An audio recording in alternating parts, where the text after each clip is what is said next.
안녕하세요. 앞서 몇 차례 말씀드린 것처럼 김억은 순수한 조선어, 그 다음에 조선인의 보편적이고 역사적인 정서, 그리고 조선적인 형식으로 쓴 시를 통해서 생애 온갖 비참함을 뚫고 나가는 그 삶의 힘을 표현해야 한다고 여기고, 그런 신념에 따라서 단지 시를 활자로 되어 있는, 눈으로만 보는 시가 아니라 장르와 매체의 경계를 넘는 시를 상상하고 구상하고 실천을 했었는데요.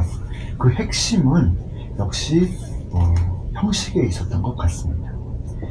흔히 7호조라고 하는 이 형식은 그냥 단지 정형률일 뿐만이 아니고요. 흔히 말하는 그 음악에서 보자면요, 리스트 형식, 가곡 형식에도 꼭 맞는 형식이기도 했었는데요. 나중에 김억은 이 정형률의 리듬뿐만이 아니라 글자 수까지도 정확하게 정해놓고, 그리고 시 한 편에 몇 줄로 써야 하는지, 몇 줄로 이루어져야 할지까지도 꼭 정해놓고 시를 쓰는 단계로까지 접어들게 됩니다. 이런 모습은 화면에서 보시는 바와 같이 먼 후일이라고 하는 작품에서도 잘 드러나는데요. 함께 읽어보겠습니다. 사나이의 생각은 믿기 어렵고 아낙네의 사랑은 변기 쉽다고 우리들은 모두 다 한숨 지으나 먼 후일에는 그것조차 잊으리. 굉장히 짧은 시입니다. 정확하게 한 줄에 12글자, 7, 5조 12글자, 그리고 이 12글자로 이루어진 한 줄이 정확하게 4줄로 이루어져 있는, 그러니까 대충 12 곱하기 4에서 48자로 이루어진 시. 김억은 나중에는 이렇게 48자로 이루어진 한 연, 혹은 두 연, 혹은 세 연, 이런 단위로 시를 쓰게 됩니다. 굉장히 엄격한 형식이죠. 안서시집을 통해서 김억은 1930년에 본격적으로 발표하게 되는 이 격조시형이라고 하는 형식을 실험하고 완성을 하게 됩니다. 더군다나 이 격조시형은요, 7호조 12음절이 한행입니다. 그리고 주로 첫 번째 그 두 행은 대꾸를 이루거나 반드시 대꾸는 아니더라도 대오를 이룹니다. 먼저 주고 그 다음에 내용이 받고 하는 이런 형식으로 이루어집니다. 그리고 짝수행 마지막 글자에는요, 가급적이면 그 아분이라고 하죠. 그 똑같은 발음의 글자를 넣습니다. 이 똑같은 발음은요, 자음이 똑같은 것이 아니라 그 모음, 특히 중성과 종성이 같은 그 글자를 넣습니다. 그리고 모두 내행으로 이루어진 정형시를 씁니다. 지난 시간에도 말씀드렸습니다만, 김억은 이런 형식을 만드는데 여러 가지 시 전통을 참고했습니다. 그 중에 하나가 프랑스의 알렉산드랭이라고 하는 형식이었었고요. 그리고 또 하나 일본의 형식인 그 쇼교쿠라고 하는 형식이 있습니다. 소곡 혹은 쇼교쿠라고 하는 형식이 있습니다. 이 일본의 쇼교쿠 형식도 소곡 형식도 정확하게 한 줄에 12글자, 그리고 한 년이 4줄, 그래서 48자로 이루어진 형식입니다. 김억은 바로 이 일본의 쇼교쿠 형식에 따라서도, 그걸 참조해서도 이 김억의 격조시형을 만들어내게 됩니다. 또 하나 중요하게 참고했었던 것 중에 하나가 바로 한시의 칠원절구 형식이었던 것 같습니다. 당나라 때 완성한 한시의 칠원절구 형식도 참고했었던 것 같습니다.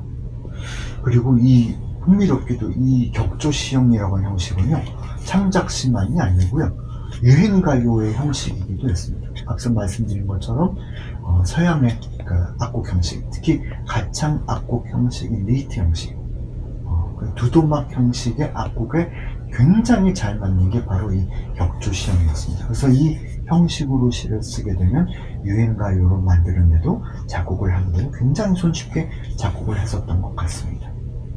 그리고 또 하나가 바로 번역시입니다. 나중에 말씀드리겠습니다만 김억은 1934년 이후에 유행가요만 쓴 것이 아니라 본격적으로 한시를 번역하게 되는데요. 한시 번역을 하는 과정에서도 바로 이 격조시형으로 번역을 하게 됩니다. 김억은 이 형식이야말로 가장 조선적인 형식이고 뿐만 아니라 세계문학의 그 보편적인 가치를 얻을 수 있는 조선문학의 형식이기도 했다라고 믿었던 것 같습니다. 그래서 이 형식을 통해서 창작도 하고 번역도 하고 했었는데요. 김억이 그러면 왜 하필이면 이 형식에 이토록 고민을 하고 집착을 했을까? 김억은 단지 시인이자 유행가이자 번역가일 뿐만이 아니고요. 한국에서 가장 이른 시기에 서구적인 의미의 시를 쓰려고 노력하고 애쓰고 고민했던 사람이에요. 이 세대의 사람들의 공통적인 고민 중에 하나가 과연 한국 시에 한국어로 이루어져 있는 한국어의 아름다움을 가장 잘 드러낼 수 있는 형식이라는 건 뭘까? 바로 이런 형식에 대한 고민이었습니다. 이 형식에 대한 고민에서 찾아낸 게, 발견하고 구해낸 게 바로 김억한테는 정형시였고 이 격조시형이었습니다. 그런데 한편으로 이런 틀에 박힌, 어떻게 보면 틀에 박힌 것처럼 보일 수 있는 이 엄격한 형식은 시인으로 하여금 상상의 자유, 내면의 자유를 있는 그대로 표현하는 형식이기보다는 어떤 점에서는 그것을 억압하고 제한하는 형식이라는 점에서도 좀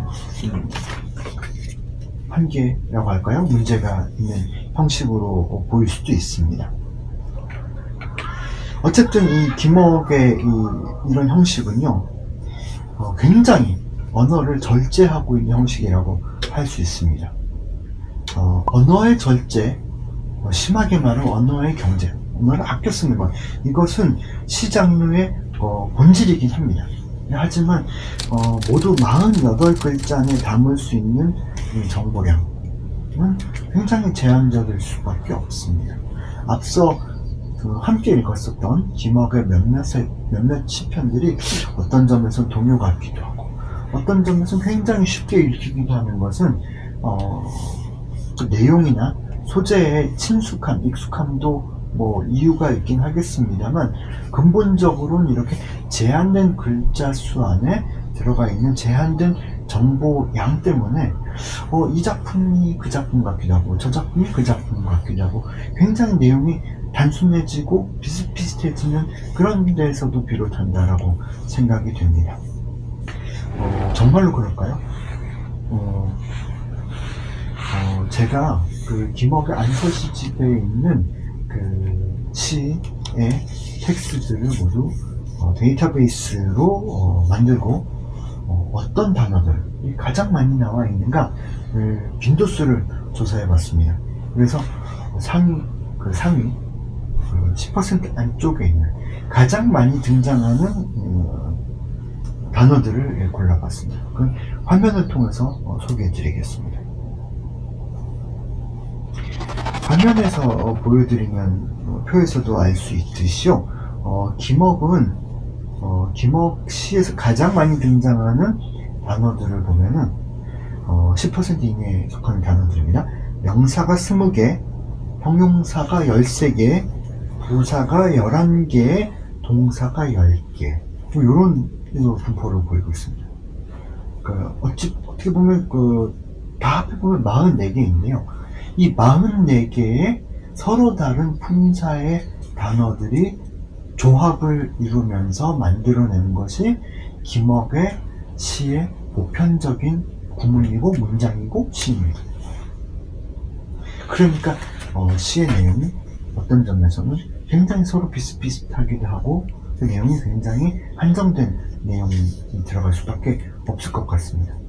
그럼에도 불구하고 그 김억은요, 이것이 한계라고 생각하지 않았었던 것 같습니다. 이것이야말로 이렇게 드러낼 수 있는 제한된 감정, 어찌 보면은 비슷비슷해 보인다는 것 자체가 굉장히 보편적이고 일반적인 것이라고도 평가하고 이야기해 볼 수 있을 텐데요.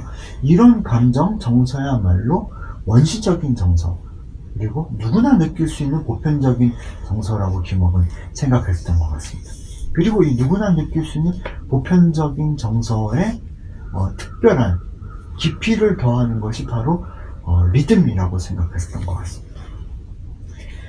그러니까 시인의 혹은 독자의 내면의 어떤 정서를 있는 그대로 드러내는 것이 아니라 굉장히 제약된 상황 안에서 표현함으로써 그 정서가 오히려 더 고조되고 깊어진다라고 생각을 했었던 것 같습니다. 과연 그랬을까요? 그와 관련해서 김소월의 먼 후일이라고 하는 김억의 먼 후일과는 제목이 똑같은 시인데요. 함께 비교해보면 금방 알 수 있습니다. 김소월의 먼 후일은 굉장히 많이 알려져 있는 시인데요. 화면을 통해서 함께 보도록 하겠습니다. 김억의 먼 후일과 좀 나란히 좀 보도록 하겠습니다.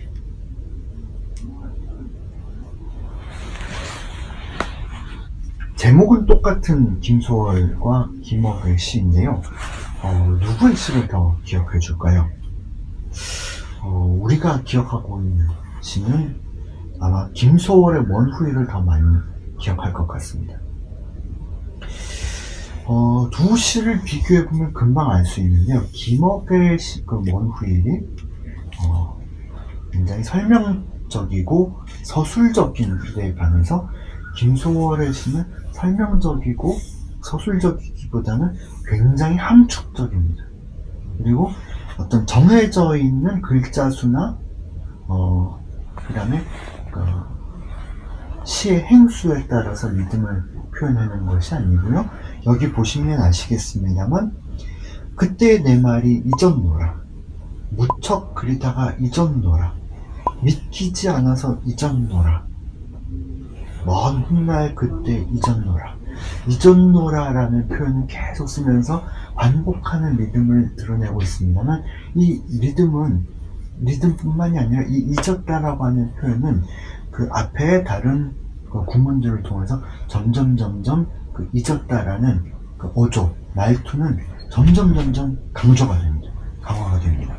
그러니까 이런 표현을 통해서 김소월은 정서의 심화, 그 다음에 고조를 드러내려고 했던 것 같습니다. 그리고 어찌 보면 또 반복되는 것 같기도 합니다. 굉장히 간결합니다만 이 간결한 것 가운데에서도 드러낼 수 있는 모든 정서의 표현을 함축적으로 다 드러내려고 했던 것 같습니다. 그러니까 중요한 단어들을 골라서 감정을 함축해내고 정서를 함축해서 드러내고자 하는 의도는 비슷했지만 김억은 굉장히 정해진 룰에 따라서, 정해진 규칙에 따라서 엄격한 방식으로 형식적으로 드러내려고 했었던 데에 비해서 김소월은 그런 방식이 아니더라도 정서를 함축적으로 드러내보는 이런 표현을 했었던 것 같습니다. 더군다나 이 시는 보시면요, 굉장히 재밌습니다. 김억의 먼 후일은 보세요. 그 부제가 어느 친우에게입니다. 이 어느 친우, 이 누굴까요?